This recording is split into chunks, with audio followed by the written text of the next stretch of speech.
Nail it. Doop. One. Good. Okay, so starting at the beginning, well, why did you first start writing? Do you remember what made you say, I gotta write something? I think I was always sort of bookish, and I lived a lot in my imagination. I was alone a lot when I was a kid. I think this is probably true of many writers. And I got a lot of satisfaction out of my imagination. And I somehow also got something going with language. The school I went to in some ways was very primitive, but in other ways it was very good. And I learned English. I learned it really well, and I learned Latin also. And a language appealed to me. It was a vehicle that I thought I could work with, and since I was also spending a lot of time in my imagination, it just came together. Was there one early thing that was sort of a turning point? You wrote something and it worked and you said, I know I can do this? I had a feeling I could do it, but I really didn't get a lot of easy approval because I wasn't in circumstances where they went in for easy approval. The radio was a tremendous influence on me. I listened to the radio a lot when I was a kid because there was never a television set in my house. The first television I saw a lot, I was already in the service before I ever sat in a place and watched any television. But listening to the radio, I think, was a tremendous influence. I used to walk around when I was small, sort of telling myself what I was doing like a private eye in a detective radio show. Who knows what he knows? Yeah, right, yeah. Now, when you write now, do you sort of hear it as you would on a radio? I don't hear it as I would on a radio. I hear the sound of the language. I mean, I don't usually have to read it aloud to get the sound. I think sound is tremendously important. I mean, it always amazes me in the work of clanky, best-selling novelists like Robert Ludlum, say, that people can go ahead and read it, that it doesn't hurt them, you know? Like it doesn't somehow, just kind of hit them in the jaw when bouncing through all this language, goes, I mean, it's like being swatted, I think.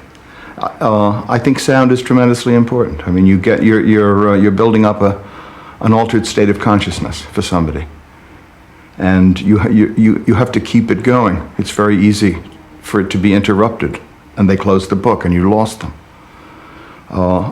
You really have to use the language and on every level, but especially the sound of the words. So there's sort of a conjunction of the meaning of a word and the sound of a word that works together to create a synthesis. That's what literature is. That's what poetry is, and it's also what prose is. That's interesting. So do you don't probably say the words out loud when you write, but you hear them as you write? Yeah. And then does editing become a more vital process because of that? Like when you go and reread something you've written? You can reread it. Sometimes you'll be in a somewhat different, as we used to say, a different head. You get into a different rhythm, and you make some adjustments. I mean, you're just kind of tuning one sentence against another till you finally get it so that you're satisfied. Now, the word processors, the trouble with them is you're constantly editing. You can change and change and change. You're always picking at it, which I guess is all right. Maybe you can over-edit with those, but I find it very difficult to leave it alone. I keep messing with it. Do you write with a word processor now? Yeah. It's interesting because, Lawrence, D.H. Lawrence, I've read, would write everything by hand once and that was it. Yeah. Yeah, well, there are still people who do that, I think. At this point, I went over to a typewriter very early on because I was working as a journalist. I was a journalist in the Navy after I was a radio operator, and so I got used to just, composing copy on a typewriter. So when I started writing fiction, I did the same thing. And in the meantime, my handwriting deteriorated so progressively that now, I can't even write a laundry list that I can read. So. But because of the sound of words and things, do you have particular words that you come across that you like the sound of, and you file them away and say, I gotta find a place to use this word because it's so mellifluous? Yeah, sometimes. Mellifluous is a good word, for example, yeah. That's fun. Now, what was it like when you had the first success? Because once you realize you're going to be a writer, then I'm sure it takes a while to achieve success as a prose writer. Well, it was really incremental. I mean, the first response I got was, I went to college for a year after I got out of the Navy. I didn't stay with it, but I got some positive feedback from my professors, and then I got a Stegner Fellowship out to Stanford. And so I was getting a lot of encouragement as a potential writer, but and I also at this point was convinced that I had something going, that I might be able to do something with this, something worthwhile. The time I spent doing it wasn't going to be necessarily wasted. But it really took me a long time to finish my first novel. I was one of those people, of whom there are many, who carry around a manuscript with them for years and years, and that's what they're doing with their life. And that was I was one of those people with a big trunk full of pages. And it really took me many years, about 7 years, to finish my first novel. Bopping around and taking a lot of drugs and trying to have a good time. And when it was received the way it was received, did that turn the world 180 degrees for you? No. No, because I was still just one of a number of novelists, and I still am just one of a number of novelists. So I never turned the world around. Being a writer isn't like that. I think unless you have a really smashing success, but I've never really had, in commercial terms, a number of copies. I've never had that kind of success that would really completely change my life. It's really been bit by bit. I've always seen myself as trying to continue to write. That was certainly what the first thing I thought when I published my first book, it got good reviews. My picture was in news magazines. That was kind of strange. That was interesting, and it was fun. But the first thing I thought was, what am I going to do now? Because I'd written the book a year before, and it had probably. And I signed for my last unemployment check the day my book was officially published. It was my 30th birthday, August 21st. It was my publication day. And I went and signed for my last unemployment check, and then I went out and had lunch with my agent. That was my 30th birthday. That's quite a day. Yeah. So the world wasn't utterly changed. I had been to the Museum of Modern Art for a job as a guard, as a result of which I fell into another job in the art world in New York. And I was continuing to do this, right up until and after my book was published. I had no guarantee of any kind of security. Then my first novel was bought by the movies. So, that kept me. But, that enabled me to continue to write. But then it took me another 6 years before I got another one finished, and I had to go to Vietnam in the meantime, and all sorts. So there was never really one event, one turnaround thing. It was always me continuing to write, trying to keep writing, and keep my head on straight. So when you write, you're not thinking about, gee, I hope this is a bestseller. You're thinking about, gee, I hope I finish this. I'm thinking, I hope I finish this. Yeah, I hope that somehow I can make sense out of all this confusion. Truly, I've come to a place in every novel I've written, probably every story I've written, when it seemed to me that this is completely hopeless. And sometimes in some of the stories it is completely hopeless. Although I never altogether give up. I've got stuff 25 years old, that's still around that I'm still going to mess with. But no, it always seems impossible. Novels to me always seem impossible until I get them done. And then you look back and sort of, wow, did I really do that? Yeah, I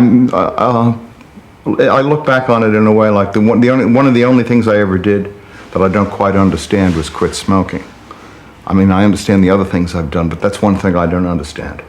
And my novels are a little bit like that. I look back on them and I don't really know how I quite got it all together. I know what the sensations were, I know what it felt like, but I can't really remember organizing it and getting it down in the proper order.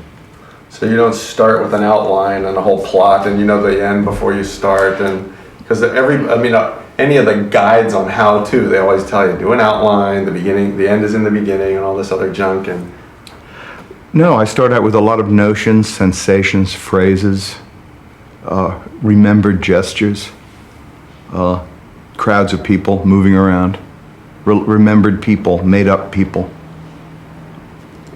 And then somehow it sort of is. I begin to try and organize it. I don't make an outline, but finally I have to try and. I don't know. I think it goes best in a way when you're like a lot of things when you're not actually thinking about it directly. If you can just get yourself so you do it. Tap into those more creative parts of your psyche. Is it lonely? Is it a lonely thing to write? Very lonely, very lonely. That's probably the most defining thing about writing. You don't have any colleagues, and you go through sometimes some pretty advanced and strange emotional state by yourself. Is that it? Oh, yeah. I'm turning. Roll. 2 more? Slight. Beautiful. Oh, nice little thing. So what we were talking about loneliness. Is it a lonely? Yeah. You can look right at me. I'm sorry. Okay, sure. Okay. Yeah, yes, it's extremely lonely. Lonely is the defining element in the writing life. You go into extreme emotional states. You sometimes find yourself in very extreme emotional states, and you're alone. I used to work at night. I used to work in the Amherst College Library at night. I had a little corral. The place was completely dark. And must have been 2 or 3 o'clock in the morning. I was working on Dog Soldiers, and I was working on one scene that I'd written about 8 times. And it was a very fraught scene. It was a payoff on a character, and it had a lot to do with me, although it wasn't an autobiographical character. And I really lost it. I really kind of had this emotional storm, and I kind of staggered up from my desk and out into the library, out into the stacks, and I ran across a night watchman. I was really terrified. He didn't know, what I was. I was distraught. I looked fucked up. And we just encountered each other in the dark at 2 o'clock in the morning. It's lonely. It is very lonely. The payoff is that you're in complete control. That's the upside. And the downside is that you have no colleagues and you have no one to sort of exchange quips with or encourage you and so forth while you're actually working. So. It's you and your word processor. But now when because some writers I know, they have pals with other writers, and is that a help? Is there... You and so forth while you're actually working. So. It's you and your word processor. But now when because some writers I know, they have pals with other writers, and is that a help? Is there... Yeah, and it also makes me a citizen. I have to be a citizen. I have to sort of respond to people. Right. Not just cooped up. Right.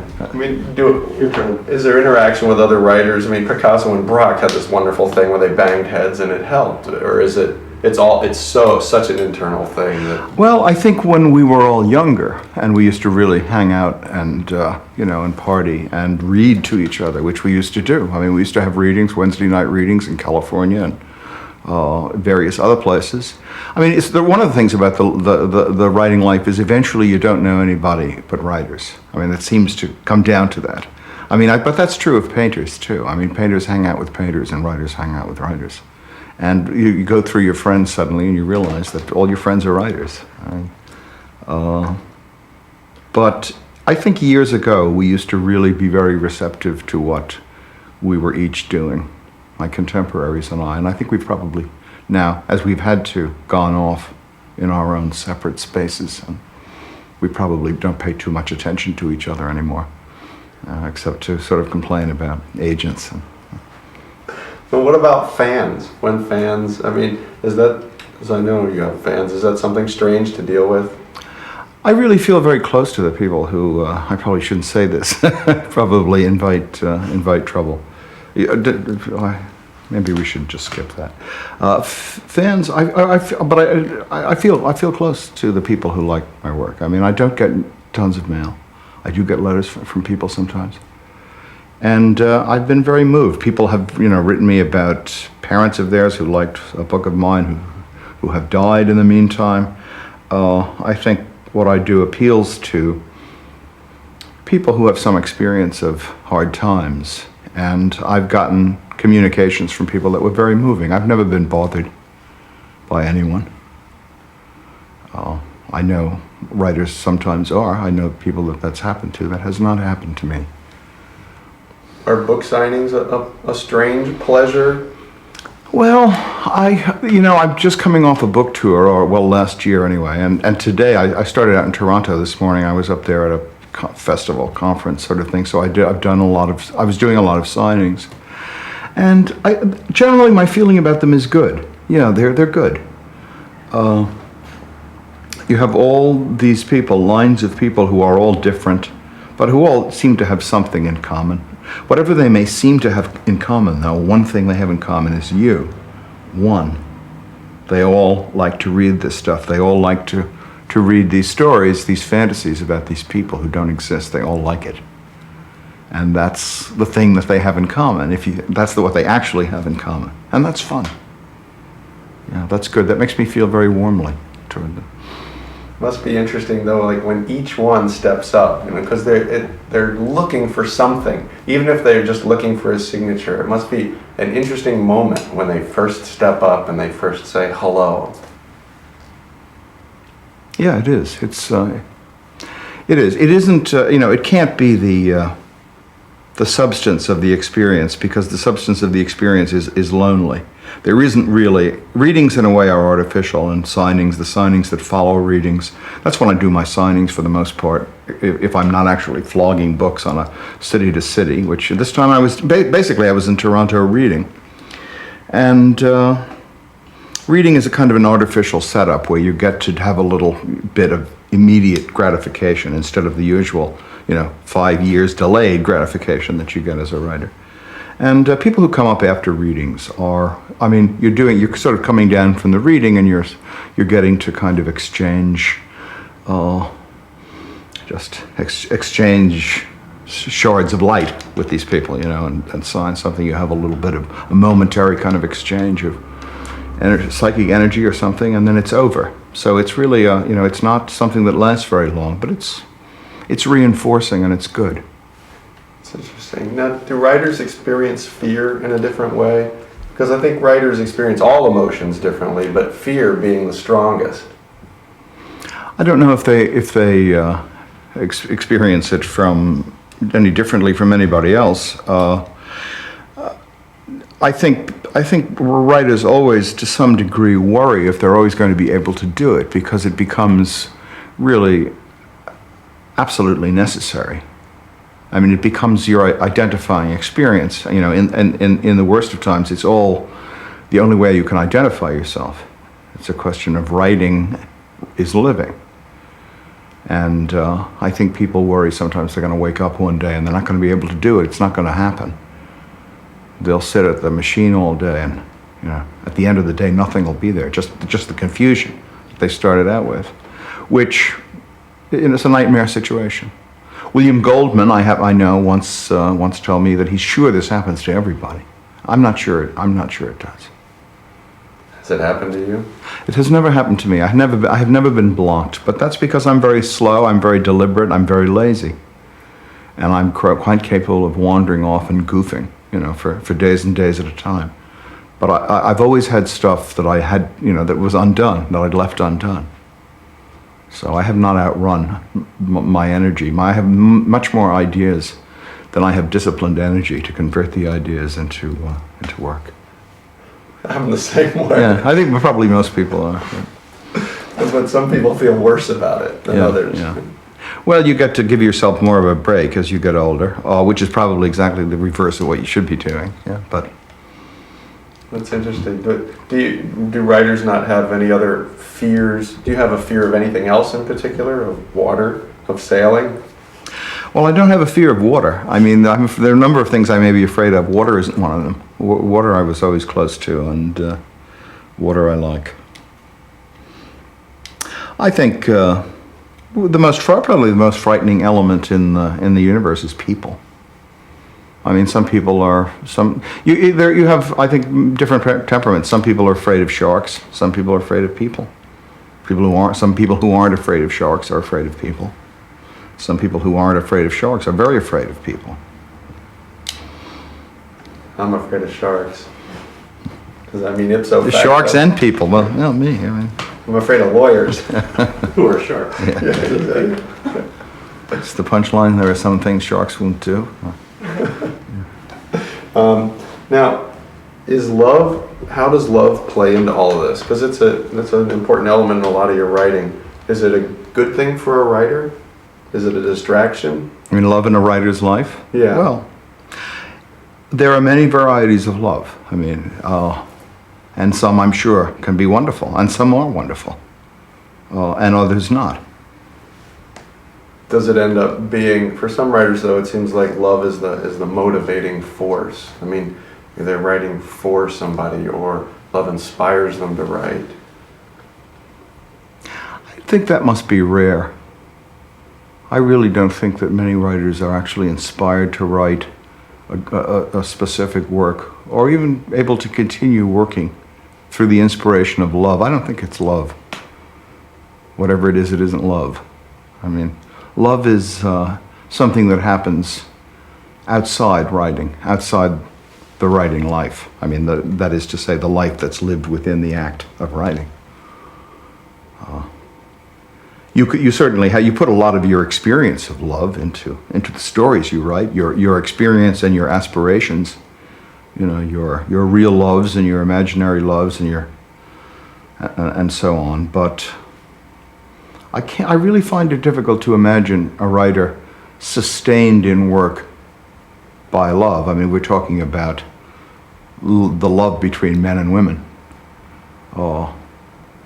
I find it hard to imagine being sustained, a woman or a man being sustained in their writing by their love for another person. It's hard to imagine. Separate issue. Yeah, I think so. Oh, interesting. Okay, well, I've asked all my questions, I think. We're all out.